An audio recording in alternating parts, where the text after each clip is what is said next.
हरि ओम श्री गणेशाय नमः। ओम नमः चंडिकाय। श्री दुर्गा सप्तशती पाठ। सातवां अध्याय। चंड और मुंड का वध। महर्षि मेधा ने कहा, दैत्यराज की आज्ञा पाकर चंड और मुंड चतुरंगिनी सेना को साथ लेकर हथियार उठाए हुए देवी से लड़ने के लिए चल दिए। हिमालय पर्वत पर पहुंचकर उन्होंने मुस्कुराती हुई देवी को, जो सिंह पर बैठी हुई थी, देखा। अब असुर उसको पकड़ने के लिए तलवारें लेकर उसकी ओर बढ़े। तब अंबिका को उन पर बड़ा क्रोध आया और मारे क्रोध के उसका मुख काला पड़ गया, उसकी भ्रिकुटियां चढ़ गईं और उसके ललाट में से अत्यंत भयंकर तथा अत्यंत विस्तृत मुख वाली लाल लाल आंखों वाली काली प्रकट हुई, जो कि अपने हाथों में तलवार तथा पाशा लिए हुए थी। वह विचित्र खड़मांग धारण किए हुए थी तथा चीते के चर्म की साड़ी पहने हुए थी। उसने नरमुंडों की माला पहन रखी थी। उसका मांस सूखा हुआ था और शरीर केवल हड्डियों का ढांचा था और भयंकर शब्द से दिशाओं को पूर्ण कर रही थी। वह असुर सेना पर टूट पड़ी और दैत्यों को भक्षण करने लगी। वह पार्श्व रक्षकों, अंकुशधारी महावतों, हाथियों पर सवार योद्धाओं और घंटों सहित हाथियों को एक हाथ से पकड़ पकड़ कर अपने मुंह में डाल रही थी और इसी प्रकार वह घोड़ों, रथों, सारथियों व रथों में बैठे हुए सैनिकों को मुंह में डालकर भयानक रूप से चबा रही थी। किसी के केश पकड़कर, किसी की गर्दन पकड़कर, किसी को पैरों से दबाकर और किसी को छाती से मसलकर मार रही थी। वह दैत्यों के छोड़े हुए बड़े बड़े अस्त्र शस्त्रों को मुंह में पकड़कर और क्रोध में भर उनको दांतों से पीस रही थी। उसने कई बड़े बड़े असुर भक्षण कर डाले, कईयों को रौंद डाला और कितने उसकी मार के मारे भाग गए। कितनों को उसने तलवार से मार डाला और कितनों को अपने दांतों के अग्रभाग से समाप्त कर दिया। और इस प्रकार देवी ने क्षण भर में संपूर्ण दैत्य सेना को नष्ट कर दिया। यह देख महाप्रक्रमी चंड काली देवी की ओर लपका और मुंड ने भी देवी पर अपने भयानक बाणों की वर्षा आरंभ कर दी और अपने हजारों चक्कर उस पर छोड़े। उस समय वह चमकते हुए बाण व चक्कर देवी के मुख में प्रविष्ट होते हुए इस प्रकार दिख रहे थे, मानो बहुत से सूर्य मेघों की घटा में प्रविष्ट हो रहे हों। इसके पश्चात भयंकर शब्द के साथ काली ने अत्यंत रोष में भरकर विकट अट्टहास किया।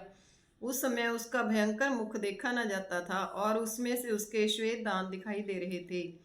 फिर उसने तलवार हाथ में लेकर हम शब्द कहकर चंड पर आक्रमण किया और उसके केश पकड़कर उसका सिर काट कर अलग कर दिया। चंड को मरा हुआ देखकर मुंड भी देवी की ओर लपका, परंतु देवी ने क्रोध में भर उसे भी अपनी तलवार से यमलोक को पहुंचा दिया। चंड और मुंड को मरा हुआ देखकर उनकी बाकी बची हुई सेना वहां से भाग गई। इसके पश्चात काली चंड और मुंड के कटे हुए सिरों को लेकर चंडिका के पास गईं और प्रचंड अट्टहास के साथ कहने लगी, देवी, चंड और मुंड इन दो महादैत्यों को मार करके तुम्हारी भेंट कर दिया है। अब शुंभ और निशुंभ का तुमने स्वयं वध करना। महर्षि मेधा ने कहा, वहां लाए हुए चंड और मुंड के सिरों को देखकर कल्याणमयी चंडी ने काली से मधुर वाणी में कहा, देवी, तुम चूंकि चंड और मुंड को मेरे पास लेकर आई हो, अतः संसार में चामुंडा के नाम से तुम्हारी ख्याति होगी। इति श्री मार्कंडे पुराणे सवर्णी के मनमंत्री देवी महात्म्याचार्य तस्किंकित भाषा टीकायां चंड मुंड वधो नाम सप्तमोऽध्याय। ओम नमः चंडिकाय। आठवां अध्याय रक्त बीज वध। महर्षि मेधा ने कहा, चंड और मुंड नामक असुरों के मारे जाने से और बहुत सी सेना के नष्ट हो जाने से असुरों के राजा प्रतापी शुंभ ने क्रोध युक्त होकर अपनी संपूर्ण सेना को युद्ध के लिए तैयार होने की आज्ञा दी। उसने कहा, आज उदयुद्ध नामक 86 असुर सेनापति अपनी सेनाओं के साथ युद्ध के लिए जाएं और कंबू नामक 84 सेनापति भी वहां जाएं और कोटिवीर्य नामक 50 सेनापति और धौमर कुल के 100 सेनापति प्रस्थान करें। कालक, दौर, हृदय, मौर्य और काल के यह दैत्य भी मेरी आज्ञा से सजकर युद्ध के लिए कूच करें। भयानक शासन करने वाला असुरों का स्वामी शुंभ इस प्रकार आज्ञा देकर सहस्त्रों बड़ी बड़ी सेनाओं के साथ युद्ध के लिए चला। उसकी भयंकर सेना को अपनी ओर आता देखकर चंडिका ने अपने धनुष की टंकार से पृथ्वी और आकाश के बीच का भाग गुंजा दिया। राजन, इसके पश्चात देवी के सिंह ने अत्यंत शब्द के साथ दहाड़ना आरंभ कर दिया और अंबिका के घंटे के शब्द उस ध्वनि को और भी बढ़ा दिया। धनुष की टंकार, शेर की दहाड़ और घंटे के शब्द से पृथ्वी और आकाश के बीच का भाग गूंज उठा और इसके साथ ही देवी ने अपने मुख को और भी भयानक बना लिया। ऐसे भयंकर शब्द को सुनकर राक्षस सेना ने देवी तथा उसके सिंह के गिर्द घेरा डाल लिया।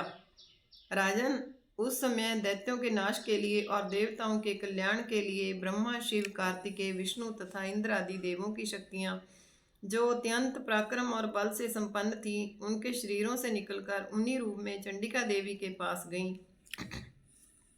जिस देवता का जैसा रूप था, जैसे आभूषण थे और जैसा वाहन था, वैसा ही रूप, आभूषण और वाहन लेकर उस देवता की शक्ति दैत्यों से युद्ध करने के लिए आई।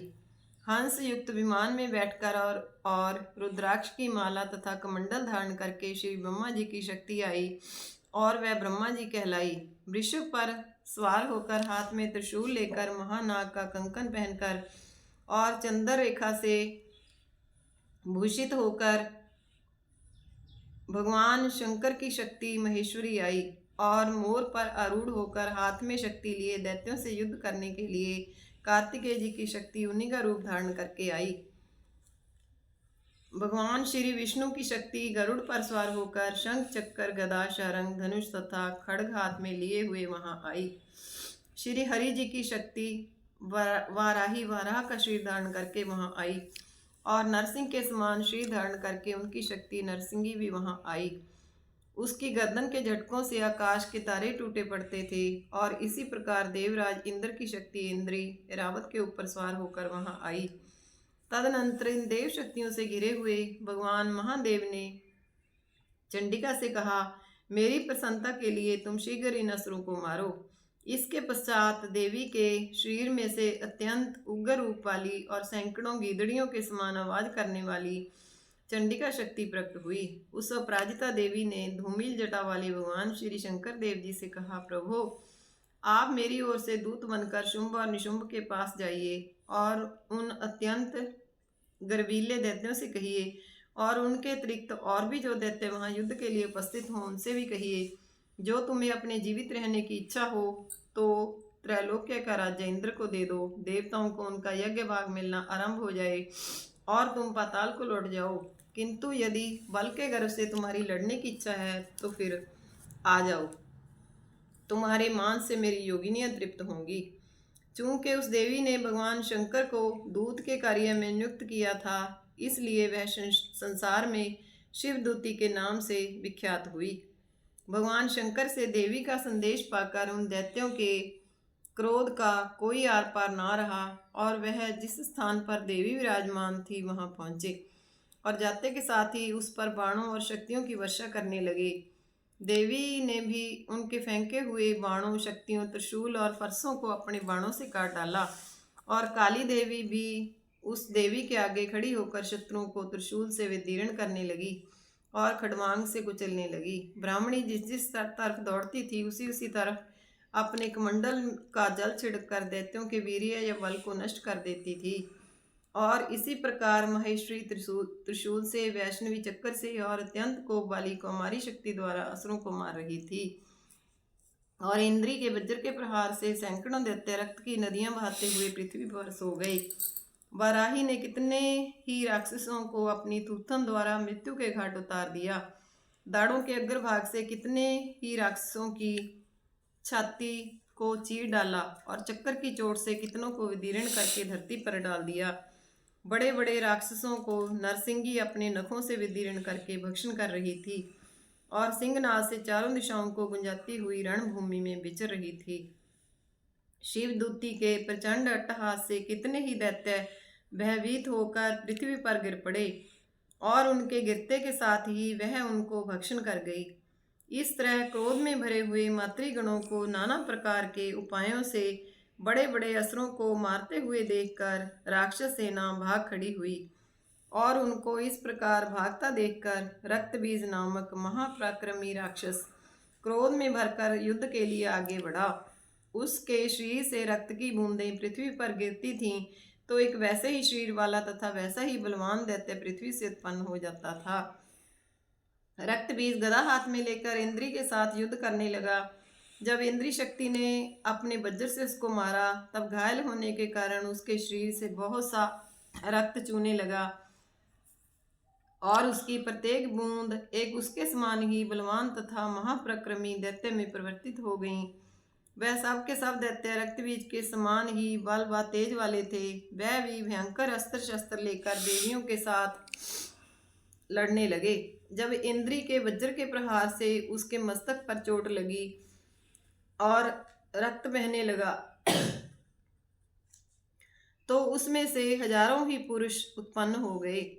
वैष्णवी ने चक्कर से और इंद्री ने गदा से रक्तबीज को चोट पहुंचाई और वैष्णवी के चक्कर से घायल होने पर उसके शरीर से जो रक्त बहा उससे हजारों महासुर उत्पन्न हुए जिनके द्वारा यह संपूर्ण जगत व्याप्त हो गया। कौमारी ने शक्ति से, वाराही ने खड़ग से और महेश्वरी ने त्रिशूल से उसको घायल किया। इस पर क्रोध में भरकर उस महादैत्य रक्तबीज ने सब माताओं पर पृथक पृथक गदा से प्रहार किया और माताओं ने शक्ति और शूल इत्यादि से उसको जो बार बार घायल किया उससे भी सैकड़ों महादैत्य उत्पन्न हुए। और इसी प्रकार उस रक्त बीज के रक्त से उत्पन्न हुए असुरों से संपूर्ण जगत व्याप्त हो जिससे देवताओं को भय हुआ। देवताओं को वह भी देखकर चंडिका ने काली से कहा, चामुंडे अपने मुख को बड़ा करो और मेरे शस्त्राघात से उत्पन्न हुए रक्त बिंदुओं तथा रक्त बिंदुओं से उत्पन्न हुए महाअसुरों को तुम अपने इस मुख से भक्षण करती जाओ। इस प्रकार रक्त बिंदुओं से उत्पन्न हुए महादैत्यों को भक्षण करती हुई तुम रण में विचरो। इस प्रकार रक्त क्षीण होने से यह दैत्य नष्ट हो जाएगा। तुम्हारे भक्षण करने के कारण अन्य दैत्य उत्पन्न नहीं होंगे। काली से इस प्रकार कहकर चंडिका देवी ने रक्त बीज पर अपने विशाल त्रिशूल से प्रहार किया और काली देवी ने अपने मुख में उसका रक्त ले लिया। तब उसने अपनी गदा से चंडिका पर प्रहार किया। उसके प्रहार से तो चंडिका को तनिक भी कष्ट ना हुआ। हाँ, उसके अपने शरीर से बहुत सा रक्त बहने लगा, लेकिन उसके गिरने के साथ ही काली ने उसको अपने मुख में ले लिया। काली के मुख में उस रक्त से जो असुर उत्पन्न हुए उनको उसने भक्षण कर लिया और रक्त को पीती गई। तदनंतर देवी ने रक्त बीज को जिसका कि रक्त काली ने पिया था चंडिका ने वज्र बाण खड्ग तथा अरिष्टि इत्यादि से मार डाला। राजन, अनेक प्रकार के शस्त्रों से मारा हुआ और रक्त से वंचित वह महादैत्य रक्त बीज पृथ्वी पर गिर पड़ा। राजन, उसके गिरने से देवता अत्यंत प्रसन्न हुए और माताएं उन असुरों का रक्त पीने के पश्चात उद्धत होकर नृत्य करने लगीं। इति श्री मार्कंडे पुराणे सावर्णिके मन्वंतरे देवी महात्म्य आचार्य तस्केनकेत भाषा टीकायां रक्त बीज वधो नाम अष्टमोऽध्याय। ओम नमः चंडिकाय नमः। अध्याय निशुंभ वध। राजा ने कहा, ऋषिराज, आपने रक्त बीज के वध से संबंध रखने वाला वृत्तांत मुझे सुनाया। अब मैं रक्त बीज के मरने के पश्चात क्रोध भरे हुए शुंभ व निशुंभ ने जो कर्म किया वह सुनना चाहता हूँ। महर्षि मेधा ने कहा, रक्त बीज के मारे जाने पर शुंभ और निशुंभ को बहुत क्रोध आया और अपनी बहुत बड़ी सेना को इस प्रकार सर्वनाश होते देखकर निशुंभ देवी पर आक्रमण करने के लिए दौड़ा। उसके साथ बहुत से बड़े बड़े असुर देवी को मारने के वास्ते दौड़े और महाप्रक्रमी शुंभ भी अपनी सेना सहित चंडिका को मारने के लिए आगे बढ़ा। फिर शुंभ और निशुंभ का देवी के साथ घोर युद्ध होने लगा और वह दोनों असुर इस प्रकार देवी पर बाण फेंकने लगे जैसे मेघों से वर्षा हो रही हो। उन दोनों के चलाए हुए बाणों को देवी ने अपने बाणों से काट डाला और अपने शस्त्रों की वर्षा से उन दोनों दैत्यों को चोट पहुंचाई। निशुंभ ने तीक्ष्ण तलवार और चमकती हुई ढाल लेकर देवी के सिंह पर आक्रमण किया। अपने वाहन को चोट पहुंची हुई देखकर देवी ने अपने क्षुरद्र नामक बाण से निशुंभ की तलवार व ढाल दोनों को ही काट डाला। तलवार और ढाल के कट जाने पर निशुंभ ने देवी पर शक्ति से प्रहार किया देवी ने उस अपने चक्कर से उसके भी 2 टुकड़े कर दिए। फिर क्या था, दैत्य मारे क्रोध के जल भुन गया। उसने देवी के मारने के लिए उसकी ओर शूल फेंका, किंतु देवी ने अपने मुक्के से उसको चूर चूर कर डाला। फिर उसने देवी पर गदा से प्रहार किया, लेकिन वह भी देवी ने त्रिशूल से भस्म कर डाला। इसके पश्चात वह फरसा हाथ में लेकर देवी की ओर लपका। देवी ने अपने तीखे बाणों से धरती पर सुला दिया। अपने पराक्रमी भाई निशुंभ के इस प्रकार से मरने पर शुंभ क्रोध में भरकर देवी को मारने के लिए दौड़ा। रथ में बैठा हुआ उत्तम आयुधों से सुशोभित अपनी 8 बड़ी बड़ी भुजाओं से सारे आकाश को ढके हुए था। शुंभ को आते हुए देखकर देवी ने अपना शंख बजाया और धनुष की टंकार का भी अत्यंत दुसह शब्द किया। साथ ही अपने घंटे के शब्द से, जो कि संपूर्ण दैत्य सेना की तेज को नष्ट करने वाला था, संपूर्ण दिशाओं को व्याप्त कर दिया। इसके पश्चात देवी के सिंह ने भी अपनी दहाड़ से, जिसे सुन करके बड़े बड़े बलवानों का मद चूर चूर हो जाता था, आकाश, पृथ्वी और 10 दिशाओं को पूरित कर दिया। फिर आकाश में उछलकर काली ने अपने दोनों हाथों को पृथ्वी पर पटका। उसके ऐसा करने से ऐसा शब्द हुआ जिससे कि उससे पहले के सारे शब्द शांत हो गए। इसके पश्चात शिवदूती ने असुरों के लिए भय उत्पन्न करने वाला अट्टहास किया, जिसे सुनकर सबके सब दैत्य थर्रा उठे और शुंभ को बड़ा क्रोध उत्पन्न हुआ। फिर अंबिका ने उसे अरे दुष्ट, खड़ा रह कहा, तो आकाश से सभी देवता जय हो बोल उठे। शुंभ ने वहां आकर ज्वालाओं से युक्त एक अत्यंत भयंकर शक्ति छोड़ी, जिसे आते देखकर देवी ने अपनी मोहलका नामक शक्ति से काट डाला। राजन, फिर शुंभ के सिंहनाद से तीनों लोक व्याप्त हो गए और उसकी प्रतिध्वनि से ऐसा घोर शब्द हुआ जिसने इससे पहले के सब शब्दों को जीत लिया। शुंभ के छोड़े बाणों के देवी ने और देवी के छोड़े बाणों के शुंभ ने अपने बाणों से काटकर सैकड़ों और हजारों टुकड़ों में परिवर्तित कर दिए। इसके पश्चात जब चंडिका ने क्रोध में भरकर शुंभ को अपने त्रिशूल से मारा, तो वह मूर्छित होकर पृथ्वी पर गिर पड़ा। जब उसकी मूर्छा दूर हुई तो वह धनुष लेकर आया और अपने बाणों से उसने देवी काली तथा सिंह को घायल कर दिया। फिर उस धनजेश्वर ने 10,000 भुजाएं धारण करके चक्रादि आयुधों से देवी को आच्छादित कर दिया। तब भगवती दुर्गा ने कुपित होकर अपने बाणों से उन चक्रों तथा बाणों को काट डाला। यह देखकर निशुंभ हाथ में गदा लेकर चंडिका को मारने के लिए दौड़ा। उसके आते के साथ ही देवी ने तीक्ष्ण धार वाले खड्ग से उसकी गदा को काट डाला। उसने फिर त्रिशूल हाथ में ले लिया। देवताओं को दुखी करने वाले निशुंभ को त्रिशूल हाथ में लिए हुए आता देखकर चंडिका ने अपने शूल से उसकी छाती पर प्रहार किया और उसकी छाती को चीर डाला। शूल से विदीर्ण हो जाने पर उसकी छाती में से एक उस जैसी महापराक्रमी दैत्य ठहर जा कहता हुआ निकला। उसको देखकर देवी ने बड़े जोर से ठहाका लगाया और अभी वह निकलने भी ना पाया था कि उसका सिर अपनी तलवार से काट डाला। सिर के कटते के साथ ही वह पृथ्वी पर गिर पड़ा। तदनंतर सिंह दहाड़ दहाड़ कर असुरों को भक्षण करने लगा और काली और शिवदूती भी राक्षसों का रक्त पीने लगी। कौमारी की शक्ति से कितने ही महान दैत्य नष्ट हो गए। ब्राह्मणी के कमंडल के जल से कितने ही असुर समाप्त हो गए। कई दैत्य महेश्वरी के त्रिशूल से विदीर्ण होकर पृथ्वी पर गिर पड़े और कई वाराही के तुंड प्रहारों से छिन्न भिन्न होकर धराशायी हो गए। वैष्णवी ने भी अपने चक्कर से बड़े बड़े पराक्रमियों का कचूमर निकालकर उन्हें यमलोक भेज दिया और इंद्री के चक्कर से कितने ही महाबली राक्षस टुकड़े टुकड़े हो गए। कई दैत्य मारे गए, कई भाग गए, कितने ही काली, शिवदूती और सिंह ने भक्षण कर लिए। इति श्री मार्कंडे पुराणे सावर्णिके मन्वंतरे देवी महात्म्याचार्यतस्केनकृत भाषा टीकायां निशुंभवधो नाम नवमोऽध्याय। ओम नमः चंडिकाय। बोल साचे दरबार की जय।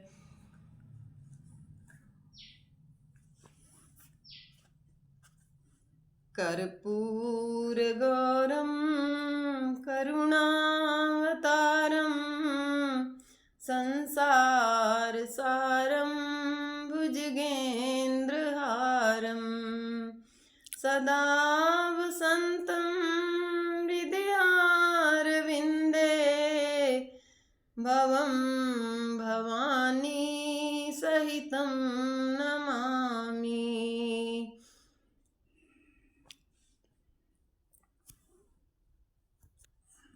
माया कुंडलनी क्रिया मधुमती काली कला मालिनी मातंगी विजया जया भगवती देवी शिवा शांभवी शक्ति शंकर बलवान त्रिनयना वाग्वाहिनी भैरवी ह्रींकाली त्रिपुरा पुरा भगवती माता कुमारीश्वरी माता कुमारीश्वरी माता कुमारीश्वरी।